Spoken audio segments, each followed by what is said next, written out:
হে তরুণ যুবকেরা, হে আমার বন্ধুরা, হে আমার মুরব্বিয়ানেরা, নবী আমার নাতিদের কত ভালোবাসেন। গিয়ে দেখেন পাহাড়ের তলদেশে দুই ভাই গলা জড়াজড়ি করে শুয়ে আছে ক্ষুধার জ্বালায়। আহারে কত কষ্ট করেছেন নাতিরা রাসূলের খাতিরে। দয়ার নবী রাহমাতুল লিল আলামিনকে আমার আল্লাহ বললেন, হে আমার বন্ধু, হে আমার পয়গম্বর, আপনার এত কষ্ট, এত দরিদ্রতা, এত মেহনত, এত কষ্ট, আপনি তো হাত পাততে পারবেন না, কারো কাছে চাইতে পারবেন না। আপনি এত কষ্ট করে জীবন যাপন করেন। আপনি যদি বলেন আমি আপনার রব, আমি আল্লাহ আপনার বন্ধু, আপনি আমার বন্ধু, আমার বন্ধুর কষ্ট আমি সহ্য করতে পারি না, আপনি যদি বলেন অনুমতি দেন, আমি আল্লাহ আপনার আশপাশের পাহাড় পর্বতগুলো, মক্কার পর্বতগুলোকে, পাহাড়গুলোকে সোনা আর রূপা পরিণত করে দেব। আল্লাহর নবী বললেন, হে আমার মাবুদ আল্লাহ, হে আমার রব আল্লাহ, আমি ধনী হতে চাই না, আমি গরিবই চাই। তার কারণ হলো কাল কিয়ামত পর্যন্ত আমার কোটি কোটি উম্মতি পৃথিবীর জমিনে আসবে, তাদের মধ্যে অনেকেই গরিব হবে, অনেকেই অর্ধাহারে অনাহারে দিন কাটাবে, অনেকেই অসহায় হবে, তারা ক্ষুধার্ত থাকবে, তারা অন্নহীন অবস্থায় থাকবে, পোশাক ভালো পোশাক পরতে পারবে না, ছেঁড়া ফাটা পোশাক তাদের পরতে বাধ্য হতে হবে, তাদের ভালো থাকার জায়গা থাকবে না। এরকম কোটি কোটি আমার উম্মতি হবে। আমি যদি ধন দাওলাতের মালিক হয়ে যাই, তারা কাকে দেখে সান্ত্বনা পাবে? তার কারণ হলো ওই সমস্ত আমার উম্মতিরা আমি দয়ার নবী রাহমাতুল লিল আলামিনকে দেখে তারা সান্ত্বনা লাভ করতে পারবে। এরই জন্য আমি নবী, আমি ধনী হতে চাই না, আমি গরিবই আপনার কাছে চাই। নবী গরিবই চেয়েছেন বলে নবীর নাতিরাও গরিব।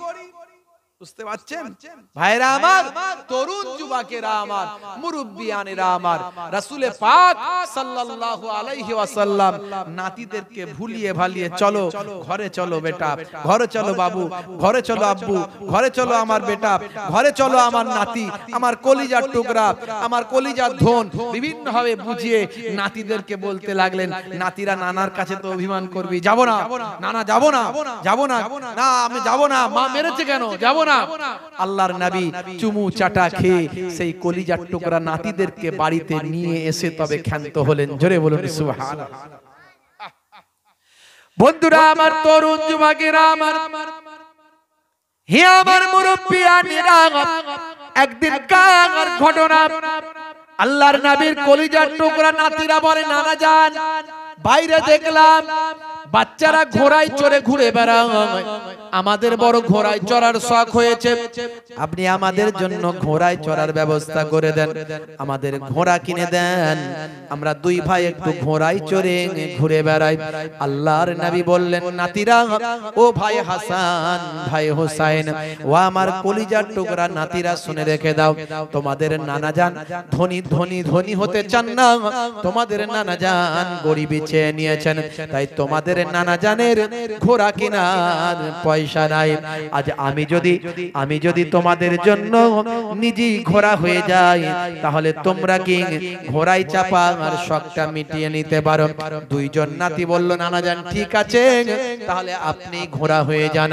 হে তরুণ যুবকেরা, আল্লাহর নবী, আল্লাহর রাসূল, দো জাহানের বাদশাহ, রাহমাতুল লিল আলামিন, সরকারে দো জাহান, সুলতানে মদিনা, আখিরি জামানার পয়গম্বর, জগতের নবী। একটু ভাবুন তো দেখি নবীর আখলাকটা কেমন, দয়ার নবীর চরিত্রটা কেমন।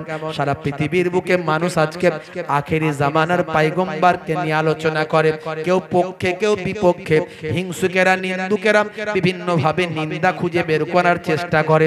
তারা যদি একটু গভীরে যায়, দয়ার নবীর প্রেমে আসক্ত হয়ে যাবে, দয়ার নবীর প্রেমে তারা নবীর শিষ্য হয়ে যাবে। পৃথিবীর বুকে অনেকেই দয়ার নবীর সমালোচনা করতে গিয়ে, দয়ার নবীর কটূক্তি করতে গিয়ে, কেসিয়াস কেলে থেকে টাইসন, হ্যানুম্যান, Gary Miller, Jennifer Michael Jackson, ইলিমা দিমাত্রাঙ্ক, এই পৃথিবীর বিখ্যাত বিখ্যাত ব্যক্তিরা দয়ার নবীর প্রেমিক হয়ে বিশ্ব নবীর শিষ্য হয়েছে। এর আগে আমি অনেক নাম বলেছি, আজকে আর বলছি। বন্ধুরা আমার, তরুণ যুবকেরা আমার, আল্লাহর নবী বললেন কলিজার টুকরা নাতিরা, তাহলে আমি একটু ঘোড়া হয়ে যাচ্ছি, তোমরা আমার পিঠে চেপে ঘোড়া চড়ার শখটা মিটিয়ে নাও। নবী আমার 4 হাত পায়ে হামাগুড়ি দেওয়া শুরু করলেন। 2 জন্নাটি পিঠের উপর বসে পড়লেন। চাল ঘোড়া চাল, চাল ঘোড়া চাল, চাল ঘোড়া চাল। নবী আমার ঘোড়া হয়ে ঘুরতে লাগলেন। হে তরুণ যুবকেরা, সেই সময় দেখতে পাওয়া যায় পরবর্তীকালে যিনি মুসলিম জাহানের দ্বিতীয় খলিফা হয়েছিলেন, হযরতে ওমর ফারুক রাদিয়াল্লাহু তাআলা আনহু, তিনি এসে হাজির হয়েছেন। বাবা, পরবর্তীকালে মুসলিম জাহানের দ্বিতীয় খলিফা তিনি হয়েছিলেন। হে তরুণ যুবকেরা, হযরতে ওমর ফারুক দয়ার নবীর দিকে বললেন, আশ্চর্য ব্যাপার, পৃথিবীর শ্রেষ্ঠ মহামানব আজকে এইভাবে 4 হাত পায়ে হামাগুড়ি দিচ্ছে।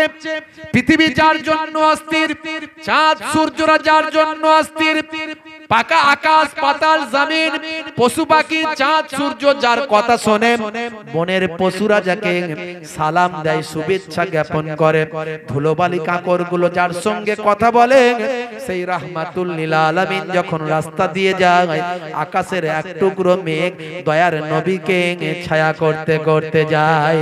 সেই নবী আজকে 4 হাত পায়ে হামাগুড়ি দিয়ে বাচ্চাদের ভোলাই, এ তো আশ্চর্যের ব্যাপার। হুজুর বিয়াদবি নেবেন না, বাচ্চারা তো ভালোই সাওয়ারি পেয়েছে।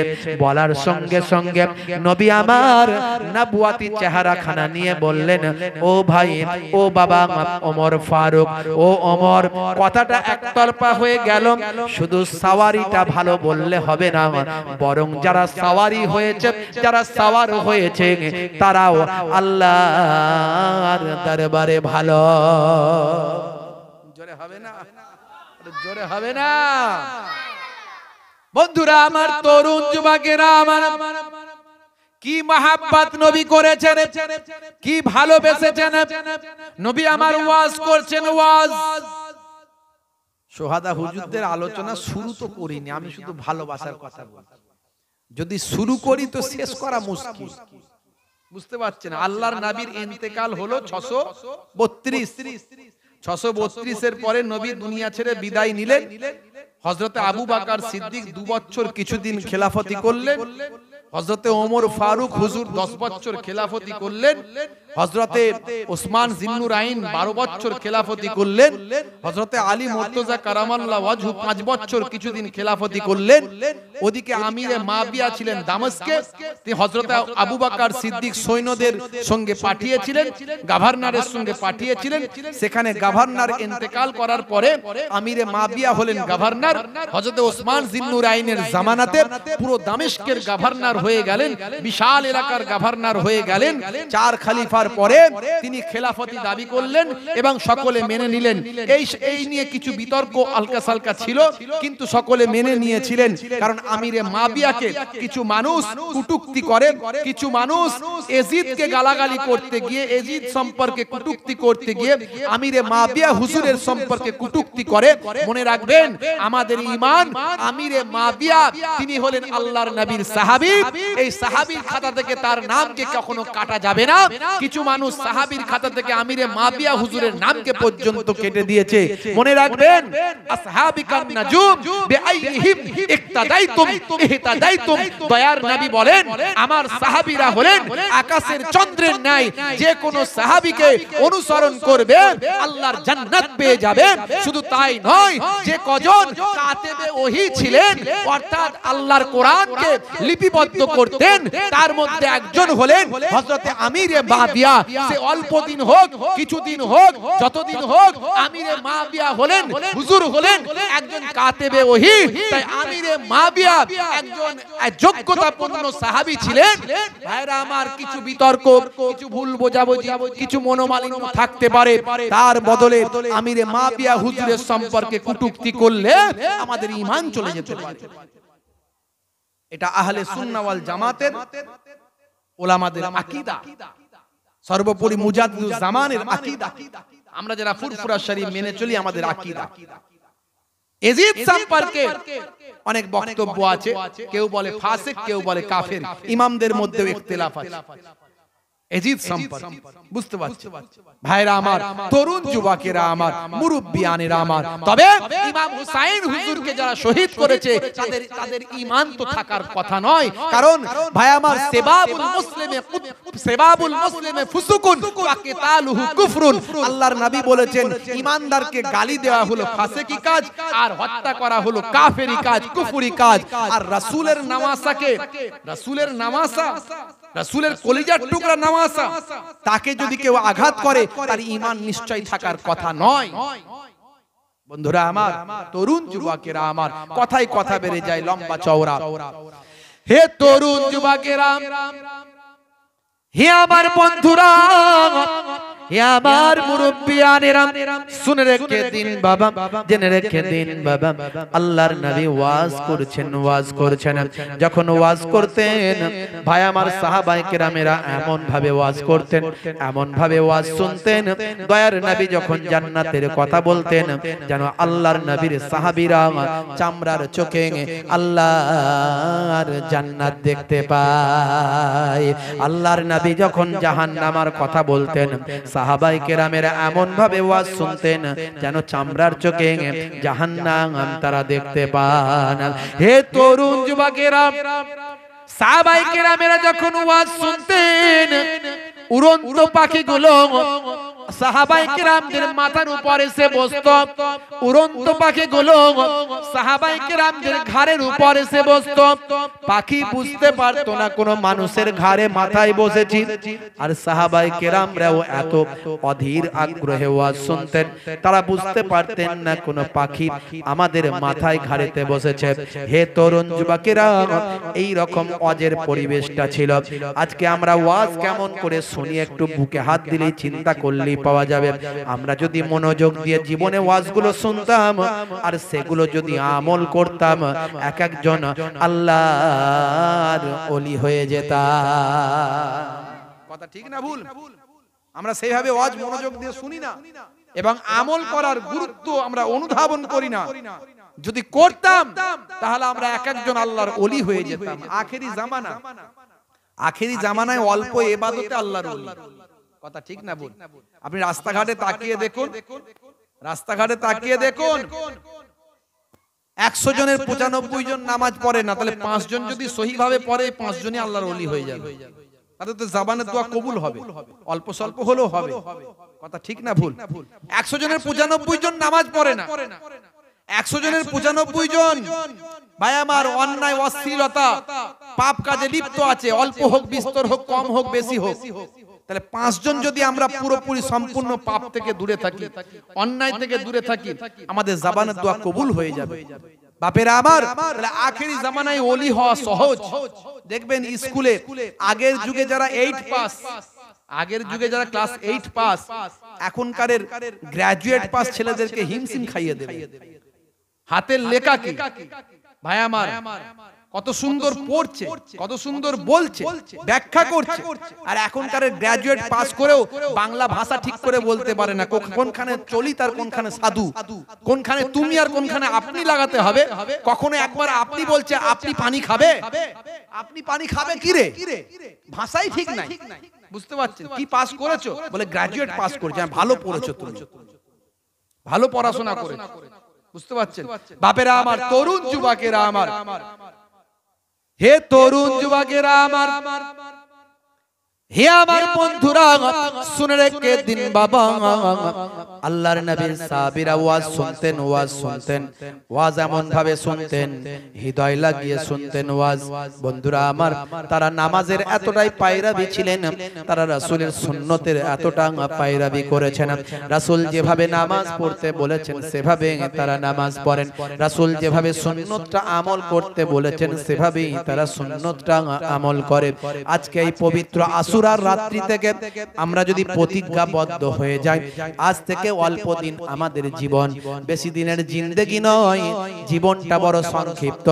আমরা ভাবছি 50 বছর, 60 বছর, 70 বছর, কিন্তু কিয়ামতের একটা দিন হবে, একটা দিন হবে 50,000 বছরের দিন।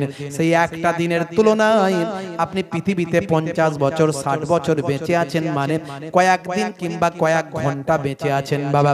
হে তরুণ যুবকেরা, আমার আল্লাহ কোরআন মাজিদে বলেন, ওয়ালাল আখিরাতু খায়রুল লাকা মিনাল উলা, পরকালটা হলো তোমাদের জন্য উত্তম, আখিরাতটা তোমাদের জন্য হলো উত্তম এবং ভালো।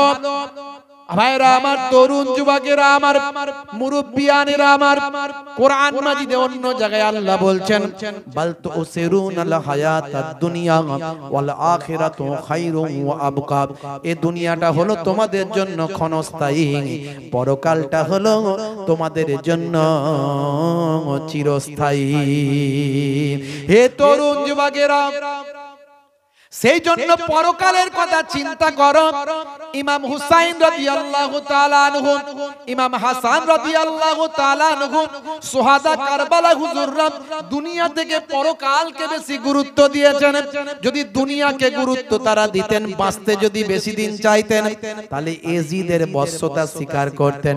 এজিদের বশ্যতা স্বীকার করেননি, তার কারণ হলো ইসলামের আবির্ভাব যেখান থেকে, ইসলামের পরিপূর্ণতা যেখান থেকে, ইসলামের শ্রেষ্ঠ নবী যেখান থেকে আবির্ভাব, ইসলামের শ্রেষ্ঠ নবী যে ইসলামটা সুন্দরভাবে যেখান থেকে রেখে দিয়ে গেছেন, আর সেই জায়গায় এজিদের মতো লোকের হাতে যদি ইসলামটা চলে যায়, তাহলে দয়ার নবীর ইসলামকে তারা ধ্বংস করে দেবে।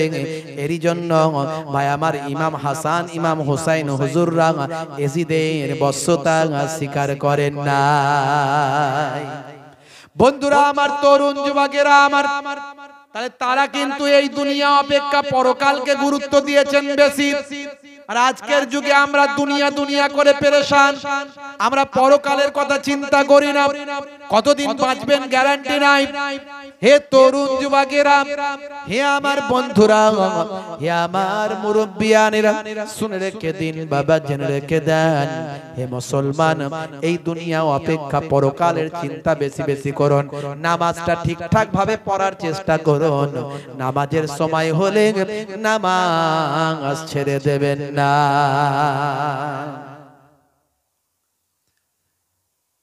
ওয়াক্ত যে হলো ওযু করো, মসজিদে চলো, ওয়াক্ত যে হলো ওযু করো, মসজিদে চলো, খুদার হুকুম পালন করো, নামাজটা পড়ো।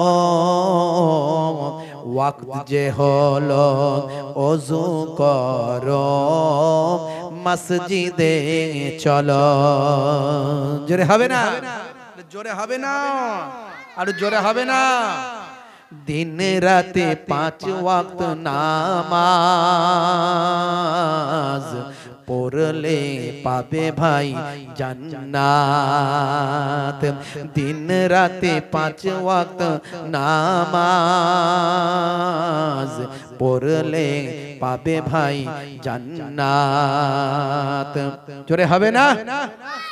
ফজরের সময় হলে মসজিদে যাও তুমি চলে, থেকো না বিছানায় শুয়ে, খোদা দেয় রহমত ঢেলে।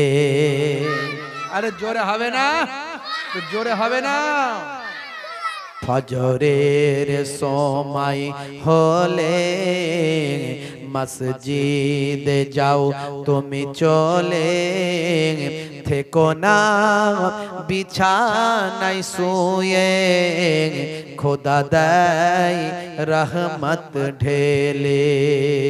জোহরের সময় হলে কাজটা দাও তুমি ছেড়ে, কিছু সময় দাও নামাজে, সফলতা আসবে কাজে। আরে জোরে হবে না, আরে জোরে হবে না। আসরের ওয়াক্তটা হলে অপচয় সময়টা না করে, মসজিদে যাও তুমি চলে, আমল নামা ডান হাতে পাবে। আসরের সময় মুসলমানের ছেলে মসজিদে না গিয়ে বাজারে বসে তাস খেলে সময় কাটায়, আছে না নাই? মুসলমানের ছেলে ক্যারাম কেটে সময় কাটায়, আছে না নাই? মুসলমানের ছেলে গল্প করে সময় কাটায়, ফ্রি ফায়ার চালায়, আছে না নাই? মুয়াজ্জিন আযান দেয় নামাজে আয়, ওরা নামাজে না গিয়ে বাঁশবাগানের ঝাড়ে ফ্রি ফায়ার চালায়। আমি সেখানে গজলটা, আমি সেখানে কলমটা ধরেছি।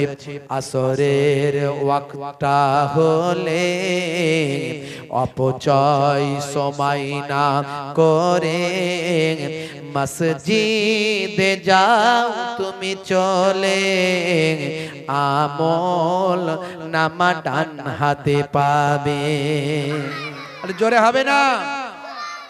মাগরিবের ওয়াক্ত আসিলে মসজিদে যাও তুমি চলে, কবরের আযাব থেকে মুক্তি প্রভু দেবে। আর জোরে হবে না। মাগরিবের ওয়াক্ত আসিলে মসজিদে যাও তুমি চলে, কবরের আযাব থেকে মুক্তি প্রভু দেবে। এসার সময় হলে অবহেলা না তুমি করে, নামাজ যাও চলে, কবরে মুক্তি পাবে। আর জোরে হবে না। বন্ধুরা আমার, তরুণ যুবকেরা আমার, হে আমার মুরব্বিয়ানিরা, হে জওয়ান যুবকেরা, শুনে রেখে দিন বাবা, ভাইরা আমার, তরুণ যুবকেরা আমার, সেই কলিজার টুকরা নাতিরা, কত নবী আমার ভালোবাসতেন, মহব্বত করতেন। বন্ধুরা আমার, দয়ার নবী ওয়াজ করছেন, সাহাবীরা ওয়াজ শুনছেন। মাঝে মাঝে হযরত ইমাম হাসান, ইমাম হুসাইন দয়ার নবীর কোলে এসে তারা বসে পড়তেন। নবী আমার ওয়াজ করছেন, কলিজার টুকরা নাতিরা এসে কোলে বসে যায়। সাহাবায়ে কেরামদের ওয়াজের ডিস্টার্ব হয়, নবী আমার নাতিদের আগে আবদারটা মিটিয়ে দেয়। নাতিরা এসে গেছে, 6 বছর বয়স, সামনে এসে বসে পড়েছে, কোলে বসে পড়েছে, আর ওয়াজ হবে? নাতি কাঁদছে, না না এটা হয়েছে, ওটা হয়েছে, না না জান এটা হয়েছে, আগে নাতিদের আবদার মেটাতে হবে। তাই নবী যখন ওয়াজ করতেন, দু একজন সাহাবী দূরে গিয়ে দাঁড়িয়ে দাঁড়িয়ে এই বাচ্চাদেরকে পাহারা দিত, যেন চলে না আসে, বুঝতে পারছো? যাতে চলে না আসে পাহারা দিত। সাহাবী পাহারা দিচ্ছেন যাতে ইমাম হুসাইন, ইমাম হাসান না চলে আসেন। হে তরুণ যুবকেরা, হে আমার বন্ধুরা, শুনে রেখে দিন বাবা, জরুরি আলোচনা করছেন নবী আমার। এমন সময় সাহাবী দেখছেন ইমাম হুসাইন আসছে, চট করে ঘিরে ফেলেছে, যাবে না বাবু, যাবে না। রাসূলের কলিজার টুকরা নামাজে রাসূল যাওয়া চলবে না? কেন যাব না? ছোট বাচ্চা বয়স 6 বছর 7 বছর বয়স, কেন যাব না? না আপনার নানা জান ওয়াজ করছেন, আপনার এখন যাওয়া চলবে না? না যাবই যাব। চিৎকার চেঁচামেচি আওয়াজ, আমার নানা জানের থেকে আমাকে তোমরা আলাদা করে দাও। হে নানা জানের উম্মতেরা, হে নানা জানের সাহাবীরা, তোমরা আমাকে আমার নানা জানের কাছে আসতে দাও না। শুধু নানা জানকে নিয়ে পেরেশান থাকো। তোমরা কি হুসাইনকে চেনো? তোমরা কি হুসাইনকে চেনো? আমি হুসাইন সম্পর্কে কি তোমরা জানো? তোমরা আমার নানা জানকে নিয়ে ব্যস্ত থাকো। মনে রাখবে আমি কিন্তু আমার নানা জানের থেকে বড়। জোরে হবে না? বন্ধুরা আমার, তরুণ যুবকেরা আমার, হে আমার মুরব্বিয়ানিরা, এই আওয়াজটা চলে এসেছে আল্লাহর নবীর কাছে, চলে এসেছে সাহাবায়ে কেরামদের কাছে, চলে এসেছে। হযরতে আলী মুর্তজা কারামাল্লাহু ওয়াজহু উঠে গিয়েছেন, ইমাম হোসেনকে মারতে যাবেন, ইমাম হোসেনকে বকবেন। বাবা, আল্লাহর নবী নিষেধ করলেন, আমার নাতিকে আমার কাছে নিয়ে এসো, তাকে আটকায়ো না, আমার নাতিকে আমার কাছে আসতে দাও, আমার হোসেনকে আমার কাছে আসতে দাও। হে তরুণ যুবকেরা, ওয়াজ বন্ধ হয়ে গেল। কলিজার টুকরা নাতিকে নবী আমার কোলে নিলেন, জানুতে বসিয়ে দিলেন। কি অভিযোগ বলো, কি অভিযোগ বলো? তার অভিযোগ শুনলেন, আল্লাহর নবী অভিযোগ মেটালেন, কান্না মুখে হাসি ফুটিয়ে দিলেন, দিয়ে মুচকি হেসে বললেন, হে নানু ভাই শুনে রেখে দাও, তুমি একটা কথা বলেছো আমার কানে এসেছে। তুমি বলেছো আমাকে, আমি হোসেনকে তোমরা চিনো না, আমি আমার নানা জানের থেকে বড়। আচ্ছা বলো তো ভাই ইমাম হোসেন, তুমি আমার থেকে কোন দিক থেকে বড়?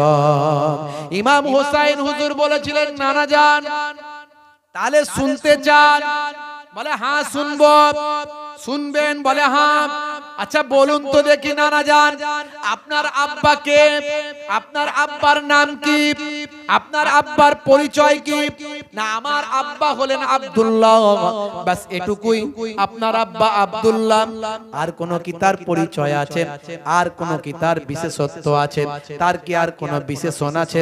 পৃথিবীর মানুষ কি আপনার আব্বাকে নিয়ে গর্ববোধ করে? পৃথিবীর মানুষ আপনার আব্বাকে নিয়ে আলোচনা করে? এরকম কি কোনো আর বিশেষণ আছে? না না না, আপনার আব্বার পরিচয় থেকে আমার আব্বার পরিচয় কিন্তু কম নয়। আপনার আব্বাকে যদি এক পাল্লায় চাপানো হয়, আমার আব্বাকে যদি আর এক পাল্লায় চাপানো হয়, বেশক আমার আব্বার পাল্লাটা ভারী হয়ে যাবে। আপনি কি জানেন আমার আব্বাকে? আমার আব্বা হলেন আসাদুল্লাহিল গালিব। আমার আল্লাহ, আমার আল্লাহ তাআলা আর সিংহ, আল্লাহর বাঘ। আমার আব্বাকে আল্লাহ শেরে খোদা বানিয়েছেন। শুধু তাই নয়, আমার আব্বার সম্পর্কে আপনি বলেছেন, আনা মাদিনাতুল ইলমি ওয়ালিয়ুন বাবুহা, আমি হলাম ইলমের শহর, আর সেই শহরের দরজা হলেন হযরতে শেরে খোদা আলী মুর্তজা। শুধু তাই নয়, আপনি কি জানেন আমার আব্বা জান হলেন 10 জনকে দুনিয়াতে জান্নাতের সার্টিফিকেট দেয়া হয়েছে। আপনার আব্বা তার মধ্যে নাই, কিন্তু আমার আব্বাকে জান্নাতের সার্টিফিকেট দুনিয়াতে দেওয়া হয়েছে। তাহলে আপনি বলুন দেখি, আপনার আব্বা বড় না আমার আব্বা বড়? তাহলে আপনি কি আমার থেকে বড় হলেন? ঠিক আছে, তোমার আব্বাই বড়। আচ্ছা তারপর বলে এরপরে আরো বলবো, বলে হ্যাঁ বলো। আচ্ছা বলুন তো দেখি নানা জান, আপনার আম্মাকে, আপনার আম্মার পরিচয় কি, আপনার আম্মার বিশেষণ কি আছে, আপনার আম্মার কতটা সম্মান? আর আপনি কি জানেন আপনার আম্মাকে? আমার আম্মা হলেন আমিনা, ব্যাস এটুকুই। আপনার আম্মার বাড়ি কোথায়? আপনার আম্মার বাড়ি হলো মদিনা, ব্যাস এটুকুই, আর কিছু না না না। আপনি কি জানেন আমার আম্মাকে? আমার আম্মা হলেন আখিরি জামানার পয়গম্বরের কন্যা। আমার আম্মা জান হলেন খাতুনে জান্নাত, জান্নাতের নারীদের সরদারিনী। হে নানা জান আরো বলবো? বলে হ্যাঁ বলো ভাই বলো। আচ্ছা বলুন তো দেখি আপনার নানিকে, আপনার নানির পরিচয় কি? বলে আমার নানির নানি হলেন মুর্রা।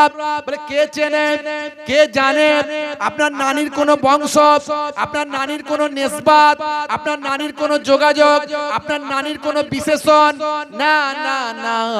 কিন্তু আমার নানিকে জানেন? আমার নানি হলেন যাকে দুনিয়ার জমিনে আমার আল্লাহ তাআলা যাকে পৃথিবীর জমিনে একজন কন্যাকে সালাম দিয়েছেন, তিনি হলেন আমার আমার নানি জান, তিনি হলেন হযরতে খাদিজাতুল কুবরা। জেনে হবে না? শুধু তাই নয়, আচ্ছা বলেন তো নানা জান, আরো আমার বলার আছে, এবার বলুন তো দেখি আপনার নানার পরিচয়টা একটু দিন। বলে আমার নানা হলেন আব্দুল ওয়াহাব। বলে তিনি কে, তার বাড়ি কোথায়? বলে তার বাড়ি হলো মদিনায়। তাকে কে চেনে, তিনি কি করেন? বলে তিনি হলেন একজন ব্যবসায়ী। বলে আপনি কি জানেন আমার নানা জানকে? বলে বলো তুমি। বলে আমার নানা জান হলেন জগতের শেষ নবী, আখিরি জামানার পয়গম্বর, নবীউল আম্বিয়া, সরকারে দো জাহান, সুলতানে মদিনা, হাউজে কাউসারের মালিক যিনি, জান্নাতের সুপারিশকারী তিনি, রাহমাতুল লিল আলামিন যিনি, তিনি হলেন আমার নানা জান। এবার বলেন আপনি বড় না আমি বড়? আল্লাহর নবী বললেন ভাই হোসেন, আমি তোমার কাছে হেরে গেলাম, আমি বুঝতে পারলাম আমার থেকে তুমি হলে বড়। নাতিদের কেমন মহব্বত, কি ভালোবাসতেন, কি প্যার করতেন। সেই নাতিদেরকে একজনকে বিষ পান করিয়ে শহীদ করানো হয়েছিল। আমি ডিটেইলস ওয়াজ করেছি, আমার ডিটেইলস বক্তব্য আছে, প্রায় 3-4 ঘন্টার ওয়াজ। ভাইরা আমার, কিভাবে আমিরে মাবিয়ার পর ইয়াজিদ কিভাবে খলিফার সিংহাসনে বসলো, তারপর কি করলো, ইমাম হুসাইন হুজুরকে তারা হত্যা করতে চেষ্টা করেছিল, শহীদ করতে চেষ্টা করেছিল। ইমাম হুসাইন হুজুর মক্কায় চলে গেলেন, কাবা ঘরের ইমাম হয়ে গেলেন। সেখানে থাকতে থাকতে কুফা থেকে কত চিঠি আসতে শুরু করলো। তারপরে কুফায় কিভাবে গেলেন, কিভাবে হুর ঘুরে ঘিরে ফেললো 500 জন সৈন্য নিয়ে। তারপর ওবাইদুল্লাহ বিন জিয়াদ কি করলো, এইভাবে ডিটেইল সবকিছু করে আলোচনা আছে।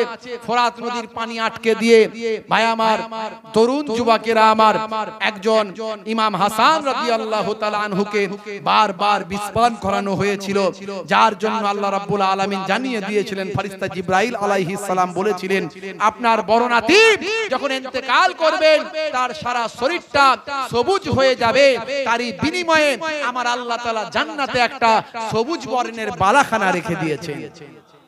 49 হিজরি, 45 বছর বয়স, জীবনের শেষ রাত হযরত ইমাম হাসান রাদিয়াল্লাহু তাআলা, জীবনের শেষ রাত হযরত ইমাম হাসান রাদিয়াল্লাহু তাআলা রাতের বেলা তিনি একটু বিশ্রাম নিচ্ছেন, চোখটা লেগে গিয়েছে, মহাব্বতের মুরিদানেরা ঘিরে আছে, কেউ না আবার হুজুরকে বিষ না পান করিয়ে দেয়।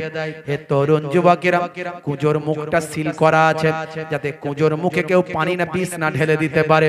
হঠাৎ করে তিনি স্বপ্নের মধ্যে, ভাই আমার ঘুমের মধ্যে স্বপ্ন খ্বাব দেখতে লাগলেন। ইমাম হাসান রাদিয়াল্লাহু তাআলা আনহু রাসূলের কলিজার টুকরা বড় নামাসা তিনি দেখতে লাগলেন যে তিনি দেখছেন আল্লাহর জান্নাতে পৌঁছে গেছি।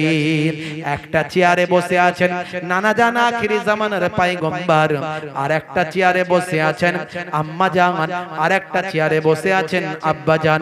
নানা জান বলছেন ভাই হাসান, ভাই হাসান তাড়াতাড়ি দুনিয়া ছেড়ে জান্নাতে চলে এসো, এসো এসো, নানা নাতি একসঙ্গে বসবাস করি।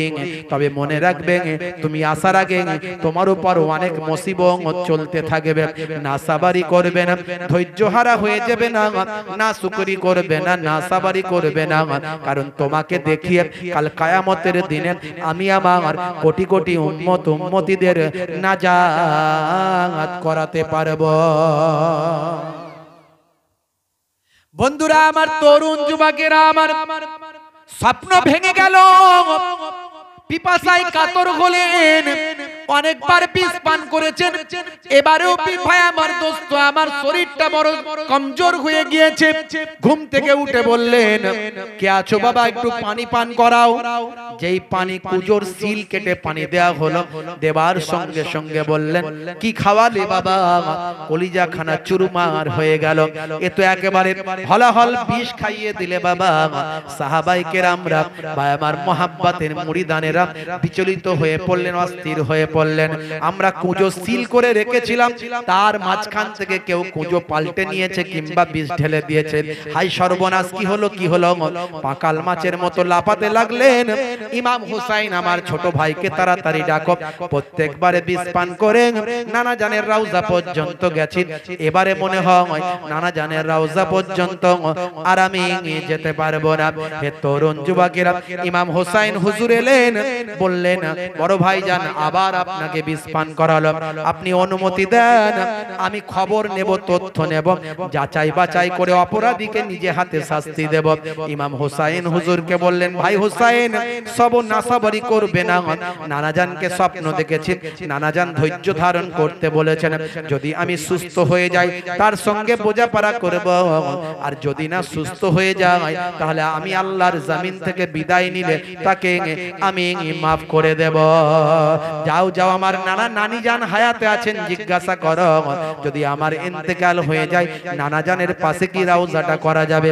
যদি নানি জান অনুমতি দেয় নানা জানের পাশে আমার রওজা করে দিও, আর নানি জান যদি অনুমতি না দেয় আমার আম্মা জানের পাশে জান্নাতুল বাকিতে আমার কবরটা দিও।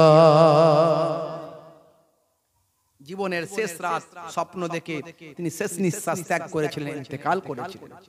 একাকী হয়ে গিয়েছিলেন হযরতে ইমাম হুসাইন রাদিয়াল্লাহু তাআলা আনহু। 61 হিজরি 10ই মুহররম জীবনের শেষ রাত কারবালা ময়দানে বাধ্য হয়ে হেদায়েতের জন্য গিয়েছিলেন, ওয়াজ করার জন্য গিয়েছিলেন, দাওয়াত নিয়ে গিয়েছিলেন 72 জন সঙ্গী নিয়ে, 40 জন পুরুষ, 32 জন শিশু আর মহিলা নিয়ে। ভাই আমার কিন্তু নিরুপায় হয়ে তলোয়ার ধরতে হয়েছিল। যে কারবালা ময়দানে যায় সেই শহীদ হয়ে যায়। ভাইরা আমার, তারপরও এজিদের বশ্যতা স্বীকার করেননি। তিনি বলেছিলেন যে এজিদ যদি ইমানদার হতো, সচ্চা মানুষ হতো, সে যদি ভাই আমার অপরাধী না হতো, সে যদি অশ্লীল কাজে যুক্ত না থাকতো, যদি আল্লাহ এবং রাসূলের দ্বীনকে সহিভাবে মানতো, আমি হুসাইনের তাকে মেনে নিতে আপত্তি ছিল না। আমার নানাজানের তৈরি করা, নানাজানের হাত দিয়ে ভাই আমার তৈরি করা, নানাজানের হাত দিয়ে কমপ্লিট হওয়া ইসলাম এসেছে বাবা আদম নবী থেকে, আর পরিপূর্ণতা লাভ করেছে আমার নবীর হাত ধরে। সেই ইসলামকে এ ধ্বংস করবে এটা আমি মেনে নেব না। ইমাম হুসাইন রাদিয়াল্লাহু তাআলা আনহু শহীদ হয়েছিলেন এটা ঠিক, কিন্তু শহীদ হয়েও ইমাম হুসাইন রাদিয়াল্লাহু তাআলা আনহু নানাজানের দ্বীনকে জিন্দা করে দিয়েছিলেন। এটা ভাই আমার ইসলামের বিজয়, ইসলামের পরাজয় নয়। কারণ ইমাম হুসাইন রাদিয়াল্লাহু তাআলা আনহু সেদিন যদি প্রতিবাদ না করে নিজের জীবনকে উৎসর্গ না করতেন, তাহলে আমরা যে ইসলাম পেয়েছি সেই ইসলাম পেতাম না। কারণ এজিদ ইসলামকে বিকৃত করে দিত। আকবর শাহ খান নাজিবাবাদীর লেখা তারিখুল ইসলাম কিতাবের মধ্যে আছে, ভাই আমার দোস্ত আমার, সুনান বিন নাকির বল্লামের আঘাতে শেষ নিঃশ্বাস ত্যাগ করেছিলেন হযরত ইমাম হুসাইন রাদিয়াল্লাহু তাআলা আনহু। সেদিন কারবালার ময়দানটা পরিপূর্ণতা অন্যরকম চেহারা হয়ে গিয়েছিল। আকাশ কালো হয়ে গিয়েছিল, আকাশ থেকে মনে হচ্ছে রক্ত বৃষ্টি হচ্ছে, চারিদিকে ঘন ঘুটঘুট অন্ধকার হয়ে গিয়েছিল। ভাই আমার, সেদিন পরিবেশ অন্যরকম হয়ে গিয়েছিল। তারা ভেবেছিল, যারা জালেম তারা ভেবেছিল যে মনে হয় কারবালা, মনে হয় কিয়ামত হয়ে গেল। আল্লাহ রাব্বুল আলামিন আবার আস্তে আস্তে পরিষ্কার করে দিলেন। ভাই আমার, দোস্ত আমার, তরুণ যুবকেরা আমার, মুরব্বিয়ানেরা আমার, দয়ার নবী যে দোয়া চেয়েছিলেন সেই দোয়া কমপ্লিট হয়েছিল। আল্লাহর নবী দোয়া চেয়েছিলেন, তোমরা সবর করবে হে আমার কলিজার টুকরা নাতিরা, তোমাদের দেখিয়ে পৃথিবীর বুকে আমার কোটি কোটি গুনাহগার উম্মতিদের কিয়ামতের দিনে আমি রাসূল নাজাত করাতে পারবো। তারা শহীদ হয়েছিলেন আমাদের জন্য। সেই আদর্শ আমাদের মেনে চলতে হবে, তাদের দেখানো পথে চলতে হবে, তাদের আখলাককে নিতে হবে, আমাদের ঈমানকে মজবুত করতে হবে, আমাদের নামাজকে আরো শক্ত করতে হবে, আমাদের বেনামাজি হলে হবে না। বন্ধুরা আমার, তরুণ যুবকেরা আমার, মুরব্বিয়ানেরা আমার, শুনে রেখে দেন, জেনে রেখে দেন। লাস্ট আপনাদের মাঝখানে একটা আমার লেখা আরেকটি গজলের মাধ্যমে আমি আপনাদের কাছে আমার বক্তব্যটা শেষ করি। বন্ধুরা আমার, তরুণ যুবকেরা আমার, নবীর নাতি ইমাম হোসেন এমন ঈমান এনেছে, কারবালাতে শহীদ হলেও এজিদকে না মেনেছে। কুফাবাসী ইমামকে ওই চিঠি কত দেয়, ভালোবেসে ডেকে কেন জুলুম করে ভাই, অন্যায় ভাবে আঘাত করে, অন্যায় ভাবে আঘাত করে কারবালায়, রক্তে মাটি লাল হয়ে যায় তবু রাসূল ছাড়ে নাই, রক্তে মাটি লাল হয়ে যায় তবু রাসূল ছাড়ে নাই। কোটি মুমিন হাই হাই করে সকাল বিকাল মুখে, মহরম মাস এলে তাদের অশ্রু চোখে ঝরে রে, অশ্রু চোখে ঝরে। কোটি মুমিন হাই হাই করে সকাল বিকাল মুখে, মহরম মাস এলে তাদের অশ্রু চোখে ঝরে রে, অশ্রু চোখে ঝরে। ওরে এজিদ একই করলে নবীর নওয়াসা, যিনি হলেন জান্নাতের যুব বাদশা। জোরে হবে না? জান্নাতের যুবকদের বাদশা হবেন দুই ভাই। ওরে এজিদ একই করলে নবীর নওয়াসা, যিনি হলেন জান্নাতের যুব বাদশা। সারা গায়ে রক্ত ঝরে, সারা গায়ে রক্ত ঝরে কারবালা লাল হয়েছে, তারপরেতেও ইমাম হোসেন রাসূল নাহি ছেড়েছে। জোরে হবে না? জোরে হবে না? পানি পানি নবীর নাতি হাহাকার কত করেছে, তারপরেতেও এজিদ সেনা ফোরাত ঘিরে রেখেছে।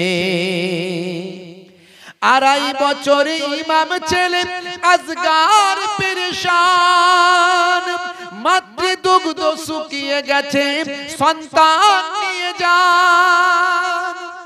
মা বলছে সন্তানকে কারবালায় নিয়ে গিয়ে জালেমদের দেখান, তাহলে তারা যদি একটু সন্তান 2.5 বছরের বাচ্চাকে দেখে একটু পানি দেয়। তাই এখানে আমি কলমটা ধরেছি। 2.5 বছর ইমাম ছেলে আজগার পেরেশান, মাতৃদুগ্ধ শুকিয়ে গেছে সন্তান নিয়ে যান। ইমাম হোসেন কারবালাতে, ইমাম হোসেন কারবালাতে দুধের শিশুকে দেখান, এক পেয়ালা পানি দিলে কাউসার দিতে চান, এক পেয়ালা পানি দিলে কাউসার দিতে চান।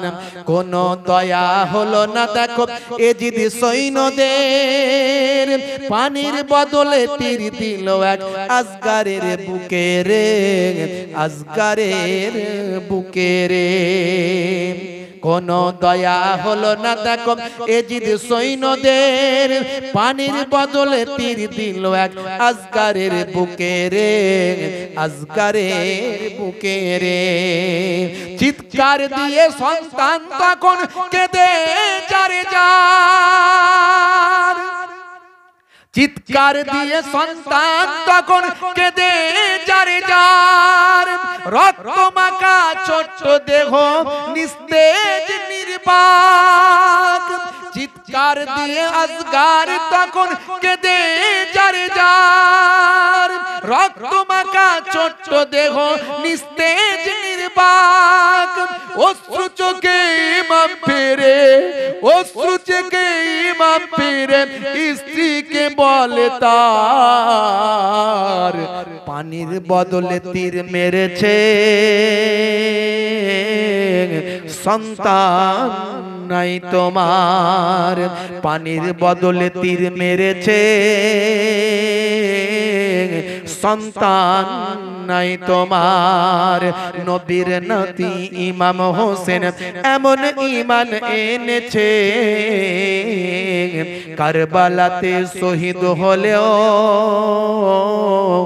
এজিদ কে নাম এনেছে জোরে হবে না জোরে হবে না তাহলে আমাদের ঈমানকে শক্ত করতে হবে জীবন চলে যাবে তবু ঈমান যাবে না যদি জীবন চলে যাবে তবে ঈমান যাবে না আসুন দাঁড়িয়ে সালাম পেশ করি ইয়া নবী সালাম ইয়া রাসূল সালাম ইয়া হাবিব সালাওয়াতুল্লাহ নবী না হয়ে এ দুনিয়ায় না হয়ে ফারিস তাখদার হয়েছি উম্মত তো তোমার তার তরিঙে সকর লাখো বার ইয়া নবী সালাম ইয়া রাসূল সালাম ইয়া হাবিব সালাম